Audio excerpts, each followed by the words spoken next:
আমাদের বাসায় যখন কোনো নতুন সদস্য আসে তখন তার খুশিতে আমরা আত্মহারা হয়ে পড়ি, কারণ নতুন সদস্য মানে আনন্দ আর খুশি। ঠিক তেমনি আমাদের বাসায় কোনো নতুন পোষা প্রাণী আসলেও আমরা অনেক খুশি হয়ে থাকি।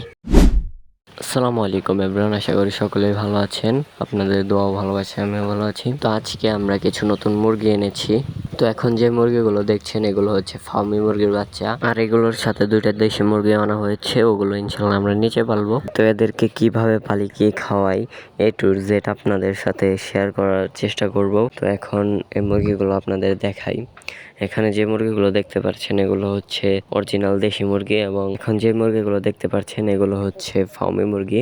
আপনারা এগুলো চিনেই থাকবেন। তো এগুলোকে ইনশাল্লাহ আমরা ধীরে ধীরে পালার চেষ্টা করব এবং এদের সব আপডেটস আপনাদের সাথে শেয়ার করার চেষ্টা করব। তো এই ফার্মি মুরগিগুলো এবং যে দেশি মুরগিগুলো আছে ওগুলো দুই জায়গায় পালা হবে। এর মধ্যে যে দেশি মুরগিগুলো আছে ওগুলো আমাদের নিচেও কিছু মুরগি আছে, সেগুলোর সাথে ইনশাল্লাহ নিচেই থাকবে, আর ফার্মি মুরগিগুলো ছাদে পালবো। তো আমাদের এখানে কিছু কবুতর আছে, আপনাদের দেখাই। এই যে, তো এগুলো হচ্ছে আমরা শখে পালন করে থাকি।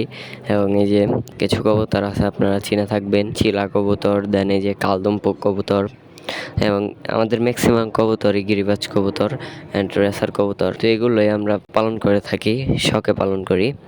তো এগুলোর জন্য সবাই দোয়া করবেন, এবং আপনারা যদি চান ইনশাল্লাহ পরবর্তী কোনো ভিডিওতে শুধু কবুতরের কিছু আপডেট দেখানো হবে। তো দেখতে চাইলে অবশ্যই কমেন্ট করবেন। তো এই ছিল আজকের ভিডিও। ভালো লাগলে একটি লাইক করে দেবেন এবং চ্যানেলটিকে সাবস্ক্রাইব করে আমাদের পাশে থাকবেন।